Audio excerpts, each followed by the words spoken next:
दृष्ट्वा भवन्तमनिमेष विलोकनीयम् नान्यत्र दोषमुपयाति जनस्य चक्षु पीत्वा पयः शशिकर द्युतिदुग्धसिन्धो क्षारं जलं जलनिधेरसितुं क इच्छेत्। रीति ओम ह्रीम अर्हम नमो पत्ते बुद्धिनम झ्रौम झ्रौम नमः स्वाहा। मंत्र ओम ह्रीम श्रीम क्लीम श्रौम श्रीम कुमति निवारिणाय महामाये नमः स्वाहा।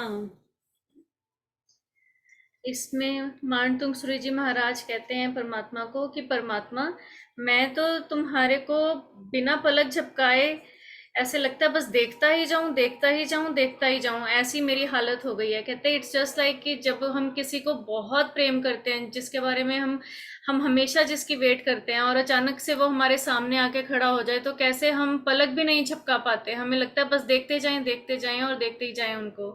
तो कहते हैं कि मेरी तो ऐसी हालत हो गई है कि बस तुम्हारे बारे में जानकर, तुम्हारी इतनी विशेषताएं, इतने गुण सुनकर समझकर, तो कि मैं कहीं और, मेरा कहीं पे भी और ध्यान जाता नहीं। कहते इस श्लोक में उन्होंने दो समुद्र की बात की है, शशिकर द्युति दुग्ध सिंधो, दूसरा दूसरा समुद्र जल निधे रसितुम का इच्छेद। एक है क्षीर सागर, दूसरा है जल सागर। तो मानतुंग सूर्य जी अपनी स्थिति बता रहे हैं इसमें। कहते सत्य जानना तो एक बात है, लेकिन सत्य को इतने अच्छे से एक्सप्रेस करना सबके सामने अपने, वो बहुत बहुत बड़ी बात है। कहते हैं अगर आज तुमको कुछ एक्सप्रेस करना पड़ जाए, कितनी भी सत्य तुम्हें पता हो बात की, तो तुम लेकिन फिर भी कहीं ना कहीं कंजूसी करके थोड़ा ही बोलोगे, जो इतना सच होगा उतना खुल के नहीं बोलोगे। तो इन्होंने अपने ज्ञान से परमात्मा के बारे में जानने के बाद कभी भी किसी और को जानने की कोशिश नहीं की।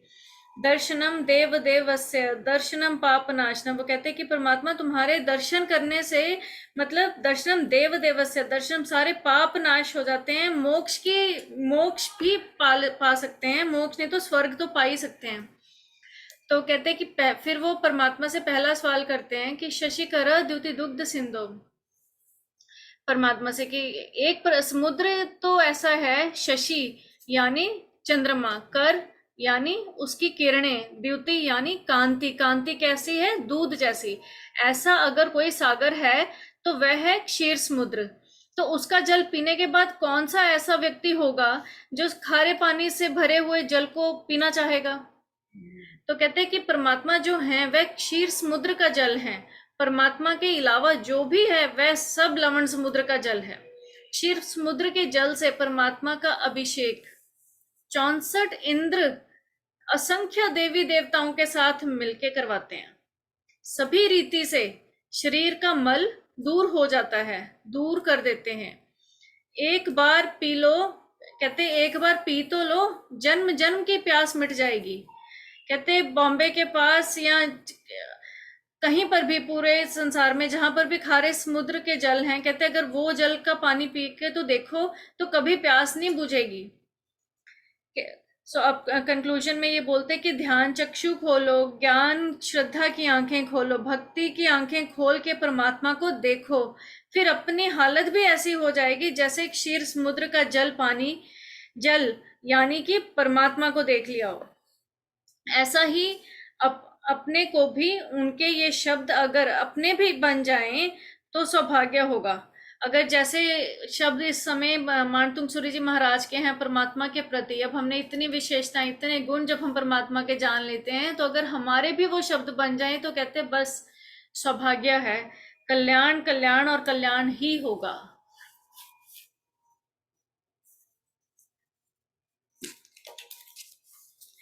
मंजू दीदी की बुक से meaning 11th shloka. Oh God, I saw you and I was lost in you. My eyes have stopped twinkling because of your majestic appearance.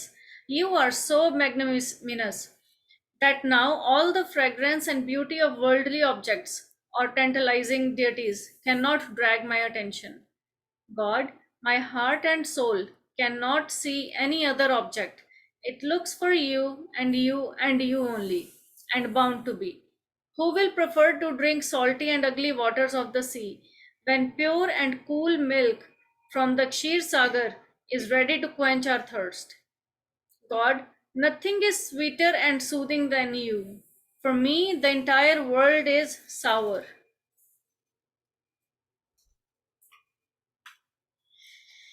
Purpose and benefit. In present times, salty water is a matter of great concern. The pure river water is polluted due to selfish interest of man. This shloka is used to convert the salt water into sweet drinkable water, which will quench our thirst. It is very good shloka to chant before drinking water of any place and making it fit for drinking. Over to you, Kashmira Didi. जय जिनेन्द्र सभी को। तुम्हें देख अन्यत्र ना होत नयन संतुष्ट, कौन नीर खारा चहे क्षीर पान कर मिष्ट।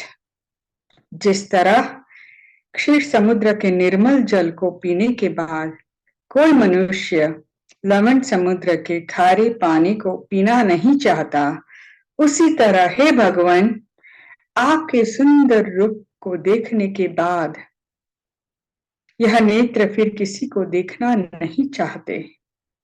Question answer. भगवान का वितरागी स्वरूप कैसा है? आप पलक निहारने योग्य भगवान का वितरागी स्वरूप है। वितरागी भगवान को देखने के बाद भक्त के नेत्र अन्य देवों को क्यों नहीं देखना चाहते? क्योंकि वितरागी भगवान को देखने के बाद अन्य किसी को देखने की इच्छा नहीं होती है। भगवान के दर्शन करने से भक्त को क्या लाभ होता है? भगवान के दर्शन करने से भक्त को परम अमृत पान करने के समान सुख प्राप्त होता है। इस बात की पुष्टि के लिए इस श्लोक में तुलनात्मक उदाहरण कौन सा दिया गया है? क्षीर सागर और क्षार सागर के जल की उपमा दी गई है। क्षीर समुद्र और क्षार लवण समुद्र के जल में क्या अंतर है? क्षीर सागर का जल चंद्रमा की कांति के समान श्वेत और दूध के समान मीठा होता है, परंतु लवण समुद्र का जल नमक के समान खारा होता है। इस श्लोक के माध्यम से आचार्य महाराज क्या कहना चाह रहे हैं? इस श्लोक के माध्यम से आचार्य भगवंत यह कहना चाह रहे हैं कि जिस प्रकार मधुर जलपान करके तृप्त हुआ व्यक्ति फिर खारा जल पीना नहीं चाहता, ठीक इसी प्रकार जिस भक्त ने वितरागता के दर्शन का आनंद पा लिया है, फिर वह कहीं भी रागी देवी देवताओं में संतोष को प्राप्त नहीं होता। वितरागता ही पूज्य क्यों है? क्योंकि इसमें गुणवत्ता क्वालिटी का फर्क है। रागी भक्त जन त्यागी वितरागी को ही अपना आदर्श आराध्य बना सकते हैं, न कि रागी को, क्योंकि लोक में देखा जाता है कि लखपति करोड़पति को सम्मान दे सकता है, पूज सकता है, पर लखपति को नहीं। इतना ही आज के लिए। जय जिनेन्द्र सभी को। थैंक यू दीदी। जय जिनेन्द्र।